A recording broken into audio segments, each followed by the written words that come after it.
લોકસભાની ચૂંટણી પહેલા વડાપ્રધાન નરેન્દ્ર મોદી ફરી એક વખત ગુજરાતને ગમરોડશે।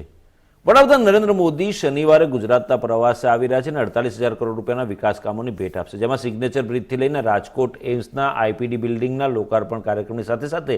ધોરાજીના સુપેડી ગામે બનેલા નવા સબસ્ટેશનનું ઈ લોકાર્પણ કરી ખુલ્લું મૂકશે। 132 કિલોવોટના નવા સબસ્ટેશનનું ઈ લોકાર્પણ કરશે। સાથે જ વડાપ્રધાન નરેન્દ્ર મોદી કચ્છમાં પણ ખાવડા ભુજ ટ્રાન્સમિશન હેઠળ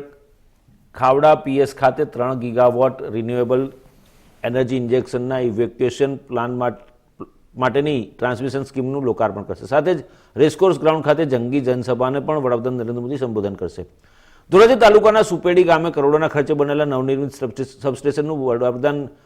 વર્ચ્યુઅલી લોકાર્પણ કરશે। ત્યારે જેટકો દ્વારા બનાવવામાં આવેલા 132 કેવી નવનિર્મિત સબસ્ટેશનનું ધોરાજી તાલુકાના ભાજપના પ્રમુખ મયુર સિંગાળાએ નિરીક્ષણ કર્યું હતું અને અધિકારીઓ સાથે વાતચીત પણ કરી હતી અને માહિતી મળી હતી। આ તકે મયુર સિંગાળાએ જણાવ્યું હતું કે ગ્રામ્ય વિસ્તારોમાં વીજળીની સમસ્યા હતી। ખેડૂતો અને લોકો તથા ઉદ્યોગકારોને સમયસર વીજળી ન મળતા લોકોને હાલાકી થતી હતી। ત્યારે સરકાર દ્વારા 132 કેવી નવા સબસ્ટેશનનું નિર્માણ થયું છે, જેના કારણે 10થી પણ વધુ ગામોને જે વીજળીમાં લો વોલ્ટેજનો પ્રશ્ન હતો તે હલ થઈ જશે। વડાપ્રધાન નરેન્દ્ર મોદી દેશમાં 5 નવી all India institute of medical science એટલે કે એમ્સનું લોકાર્પણ કરશે, જેમાં રાજકોટ એમ્સનો પણ સમાવેશ થાય છે।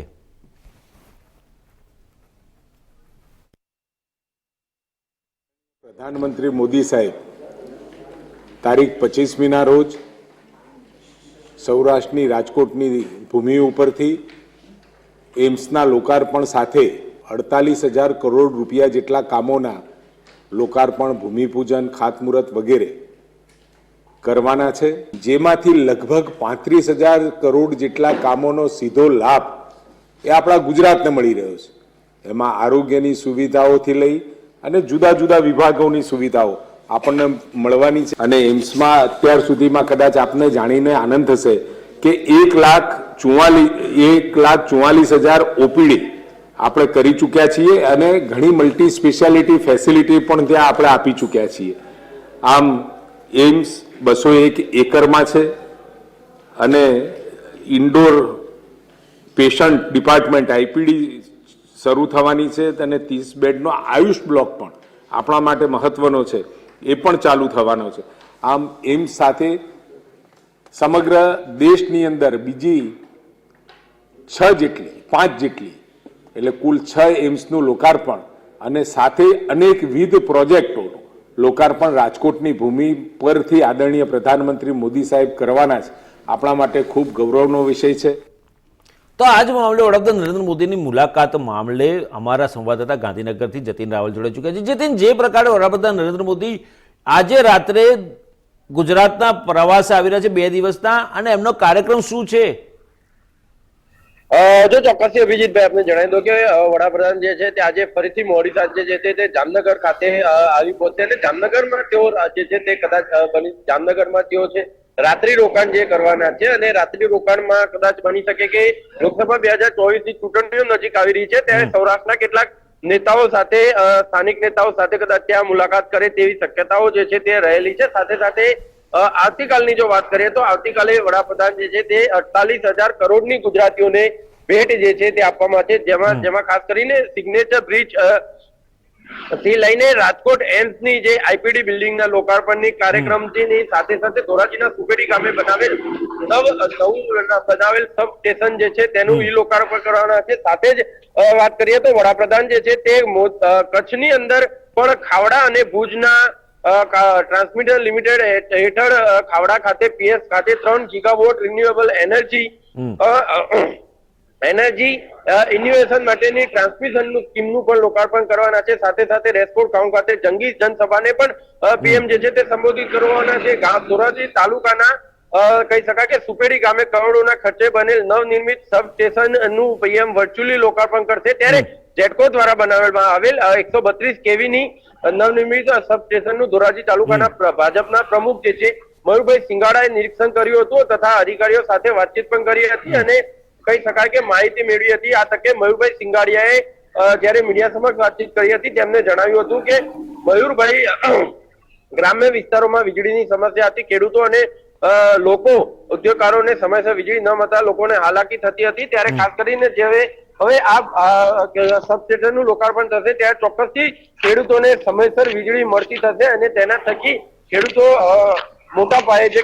ખેતીનું કામ છે તે કરી શકશે, તેમને કોઈ પ્રકારની હાલાકીનો સામનો નહીં કરવો પડે. ત્યારે આ તમામ જે 48,000 કરોડની વિકાસ કાર્યોનું જે લોકાર્પણ જે પીએમ દ્વારા જયારે આવતીકાલે જયારે કરવામાં આવશે ત્યારે ચોક્કસથી કહી શકાય કે ગુજરાતીઓને ખૂબ જ મોટી લોકસભા 2024ની ચૂંટણી પહેલા એટલે કે 48,000 કરોડની ભેટ જે છે તે પીએમ આપવાના છે. જતીન, વડાપ્રધાન નરેન્દ્ર મોદીનો ડ્રીમ પ્રોજેક્ટ હતો સિગ્નેચર બ્રિજ. 2017ની વિધાનસભા ચૂંટણી પહેલા તેમણે આ સિગ્નેચર બ્રિજના ભૂમિપૂજન કર્યું હતું અને શિલાન્યાસ કર્યો હતો. 7 વર્ષના ગાળા પછી આ તૈયાર થઈ રહ્યો છે અને હવે લોકો માટે આ બ્રિજ ખુલ્લો મુકાવાનો છે આવતીકાલે. ઓખાથી બેટ દ્વારકા સુધીનો જે બ્રિજ છે સિગ્નેચર બ્રિજ, એ દેશનો અદ્યતન અને સૌથી લાંબામાં લાંબો બ્રિજ હોવાનું કહેવાય રહ્યું છે. સાથે સાથે જે લોકોને તકલીફ પડતી હતી બેટ દ્વારકામાં દ્વારકાધીશના દર્શન કરવા જવા માટેની જે તકલીફ પડતી હતી, ફેરી બોટમાં જવું પડતું હતું, પરંતુ હવે આ બ્રિજ થતા લોકો પોતાના વાહનો દ્વારા ત્યાં પહોંચી શકશે અને ત્યાં જઈને દર્શન કરીને પાછા ઓખા આવી શકશે. તો આ બ્રિજ કેટલો ફાયદાકારક રહેશે અને એનો ફાયદો કેટલો મળશે લોકસભા ચૂંટણીમાં? જો ચોક્કસથી જે સિગ્નેચર બ્રિજ તૈયાર કરવામાં આવે છે તેના થકી જામનગર થી લઈએ અને દ્વારકા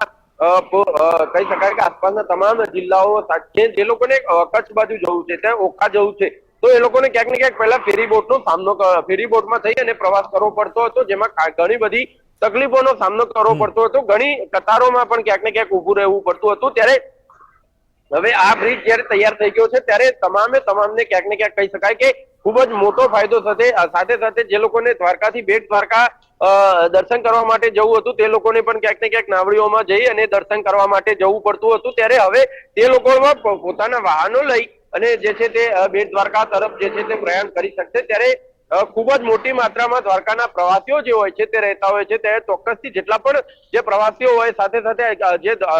દ્વારકાથી ઓખા તરફ જતા કે ઓખાથી દ્વારકા તરફ આવવા વાળા જેટલા પણ રૂટીન જે પ્રવાસીઓ હોય તે લોકોને ક્યાંક ને ક્યાંક ખૂબ જ મોટી રાહત જે છે તે આના દ્વારા મળી રહી છે. અને એટલા માટે થઈ અને કહી શકાય કે આ જેટલા પણ લોકોને રાહત મળી છે તમામ મતો ક્યાંક ને ક્યાંક ભારતીય જનતા પાર્ટીમાં કન્વર્ટ થાય તેવી શક્યતા રહેલી છે. ત્યારે ચોક્કસથી લોકસભા 2024ની પહેલા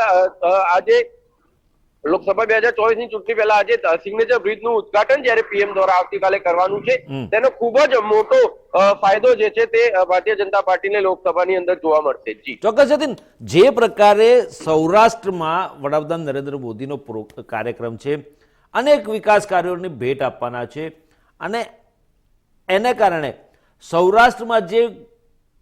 ક્યાંક નબળી ચાલી રહી છે ભાજપ, અમુક લોકસભા બેઠકો પર નબળાઈ વીકનેસ જે છે એ બેઠકોને પણ ફાયદો થશે. અને ખાસ કરીને વડાપ્રધાન નરેન્દ્ર મોદી જ્યારે આવી રહ્યા છે ત્યારે જે સૌરાષ્ટ્રમાં જે પ્રકારનો અંદરનો ક્યાંક આંતરિક વિખવાદ છે ભાજપના નેતાઓનો, એ બાબતે પણ રાજકીય ચર્ચા, પોલિટિકલ મિટિંગ પણ એક થઈ શકે એવી શક્યતાઓ સૂત્રો દ્વારા જાણવા મળી છે. તો આ બેઠકમાં કયા પ્રકારનું પ્લાનિંગ કરવામાં આવશે અને કયા પ્રકારના દિશા નિર્દેશ વડાપ્રધાન દ્વારા પ્રદેશના નેતૃત્વને કહેવામાં આવશે? જો ચોક્કસથી અભિજીત આપને જણાવી દઉં કે જે રીતે મેં હમણાં પણ જણાવ્યું કે પીએમ જયારે આજે મોડી રાત્રે જામનગર પહોંચવાના છે, ત્યાં રાત્રિ રોકાણ કરવાના છે, ત્યાં કહી શકાય કે ઘણા બધા એવા જે સ્થાનિક નેતાઓ છે કે જેમાં આંતરિક ક્યાંક ને ક્યાંક વિખવાદ ચાલી રહ્યો છે. ભલે ત્યાંના નહીં, રાજકોટની આજુબાજુના પણ જેટલા પણ સૌરાષ્ટ્રના એટલે જેટલા પણ વિસ્તારના જે સ્થાનિક નેતાઓ છે, ધારાસભ્યો હોય કે અધ્યક્ષો, જિલ્લા અધ્યક્ષ હોય, તમામ લોકોની સાથે કદાચ બની શકે કે એને પહેલા મુલાકાત કરે, કેમ કે લોકસભા 2024ની ચૂંટણીની પહેલા આ તેમની કદાચ આખરી મુલાકાત જે છે તે માનવામાં આવી રહી છે. ત્યારે ખૂબ જ અગત્યનો આ પ્રવાસ જે છે તે પીએમ માટે રહેલો છે. તેમાં ખાસ કરીને જે સૌરાષ્ટ્રમાં જે ક્યાંક આંતરિક વિખવાદ જે આપણે પણ જોયો છે કે ક્યાંક ઘણી બધી જગ્યા ઉપર ક્યાંક ભાજપમાં પણ ફૂટ પડી છે, પરંતુ નેતૃત્વના કારણે તે દેખાઈ આવતું નથી. પરંતુ ચોક્કસથી જે આંતરિક જે ફૂટ પડી છે તેના લીધે થઈ અને લોકસભા 2024ની ચૂંટણીમાં ભારતીય જનતા પાર્ટીને ક્યાંક તેનો ગંભીર પરિણામ પર જે છે તે ભોગવવું પડી શકે. ત્યારે ચોક્કસથી પીએમ જયારે આવી રહ્યા છે તે ચોક્કસથી આજે આંતરિક ફૂટ છે, આંતરિક વિવાદ જે ચાલી રહ્યો છે તેને ખતમ કરવા માટે થઈ અને બની શકે કે આજે તમામ જે સ્થાનિક નેતાઓ છે તેમની સાથે મુલાકાત કરે અને આનું નિરાકરણ લાવવાનો જે છે તે તેમના દ્વારા પ્રયત્ન હાથ ધરવામાં આવે, જેથી કરીને લોકસભા 2024ની ચૂંટણીમાં જે ભારતીય જનતા પાર્ટીનું જે સૌરાષ્ટ્રની અંદર પણ ઘણી બધી સીટોમાં ખૂબ ઓછા માર્જિનથી આપને પણ ખબર છે કે ફક્ત જીતવા ખાતર જીત્યા હતા, એટલે એવી ઘણી સીટો કે ખૂબ ઓછા માર્જિનથી જીત્યા છે તે સીટોને કઈ રીતે તે સીટો ઉપર ખૂબ જ જંગી લીડથી જીત જે છે તે હાસિલ કરી શકાય, ત્યારે ચોક્કસથી કહી શકાય કે આ તમામ સીટો ઉપર અને તેમાં પણ ખાસ કરીને આદિવાસી બહુલ્ય વિસ્તાર જે હોય તેવી સીટોમાં કઈ રીતે ફોકસ કરવું, ક્યાં કઈ રીતે યોજનાઓનો લોકોને લાભ આપવો, જે યોજનાનો લાભ મળ્યો છે તેના વિશે લોકોને કઈ રીતે માહિતગાર કરવા, તે તમામ વિષય ઉપર ક્યાંક ને ક્યાંક જે છે તે પીએમ આજે સ્થાનિક નેતાઓને, સૌરાષ્ટ્રના સ્થાનિક નેતાઓ છે તેમની સાથે ચર્ચા કરશે અને તેમને માર્ગદર્શન પૂરું પાડે તેવી શક્યતાઓ જે છે તે સૂત્રો દ્વારા સેવાઈ રહી છે. જતીન, છેલ્લો સવાલ કરું તો વડાપ્રધાન નરેન્દ્ર મોદી જ્યારે આવી રહ્યા છે, જામનગર પહોંચવાના છે અને જે પ્રકારના અહેવાલો છે કે પોલિટિકલ બેઠક પણ પાર્ટીના ટોચની નેતાઓ સાથે એક બેઠક પણ થઈ શકે છે, એમાં મુખ્યમંત્રી ઉપરાંત CR પાટીલ પ્રદેશ પ્રમુખ એ બધાની સાથે બેઠક યોજવાના છે અને જે પ્રકારે 2024ની લોકસભા ચૂંટણી છે, વર્તમાન સાંસદોની ટિકિટ કાપવાની વાત છે, ત્યારે આ ટિકિટો કપાયા પછી કોઈ પ્રકારનો અસંતોષ ન ઊભો થાય એ માટે પણ કોઈ દિશા સૂચન કરશે ખરા વડાપ્રધાન નરેન્દ્ર મોદી? જો ચોક્કસથી બની શકે કે કદાચ આ સીટો જે છે તેમાં ઘણી બધી સીટો આપને પણ ખબર છે કે ભાજપની નો રિપીટ થિયરી દર વખતે લાગુ કરવામાં આવતી હોય છે, તેમાં પણ ખાસ કરીને ગુજરાતમાં આ નો રિપીટ થિયરી છે તે ખૂબ મોટી માત્રામાં લાગુ કરવામાં આવતી હોય છે, ત્યારે ક્યાંક ને ક્યાંક સ્થાનિક જે નેતાઓ હોય કે જે અગાઉ સાંસદ રહી ચૂક્યા હોય તેવા લોકો હોય તેમના ક્યાંક આંતરિક વિવાદ ન થાય, તેમના સમર્થકો હોય તેમાં આંતરિક વિવાદ ન થાય, તે લોકોને મનદુખ ન થાય તેના માટે થઈને બની શકે કે ચર્ચા કરી શકે, પરંતુ આમ તો અત્યાર સુધી જોવા આવ્યું છે કે ભારતીય જનતા પાર્ટી શીર્ષ નેતૃત્વ વાળી સરકાર છે, તેમાં શિસ્તબદ્ધ રીતે કામગીરી જે હોય છે તે થતી હોય છે, કોઈને આંતરિક જો મનદુખ હોય પણ ખરું તો તે બને ત્યાં સુધી જાહેર નથી કરવા દેતું, અંદર અંદર ક્યાંક જે છે તે વાતચીત કરવાના પ્રયત્ન કરતા હોય છે, પરંતુ બહાર લોકો સમક્ષ જે છે તે દેખાઈ નથી આવતું કોંગ્રેસની જેમ, પરંતુ ચોક્કસથી આંતરિક પણ મનદુખ ન રહે તેના માટે પણ થઈ અને કદાચ બની શકે કે ભારતીય જનતા પાર્ટીના જ્યારે કહી શકાય કે અગ્રણી એવા નરેન્દ્રભાઈ મોદી વડાપ્રધાન જે છે ત્યારે આવી રહ્યા છે, ત્યારે ચોક્કસથી તે લોકોને ક્યાંક ને ક્યાંક આનું માર્ગદર્શન આપશે કે જે પણ લોકોને કદાચ અહીંયાથી ફેરબદલ કરવામાં આવે તે લોકોને બીજું કોઈ અગત્યની સ્થાન છે તેના અનુભવનો લાભ લઈ અને તેમની કોઈ મહત્વની જવાબદારી પણ જે છે તે સોંપવામાં આવી શકે. ચોક્કસ જતીન, ખૂબ ખૂબ આભાર અમારી સાથે જોડાયા, વડાપ્રધાન નરેન્દ્ર મોદીના પ્રવાસ બાબતેની વિગતો શેર કરી. તો દર્શક મિત્રો, જે રીતે વડાપ્રધાન નરેન્દ્ર મોદી વતનમાં આવી રહ્યા છે, ફરી એક વખત વતનમાં આવી રહ્યા છે, 2 દિવસ પહેલા જ આવ્યા હતા અને પાછા આજે રાત્રે જામનગર પહોંચી રહ્યા છે, ત્યાં આગળ રાત્રિ રોકાણ છે અને સાથે સાથે ભાજપની ટોચની નેતાગીરી સાથે પણ બેઠક યોજાશે અને 2024 માટેની નવી રણનીતિ અથવા તો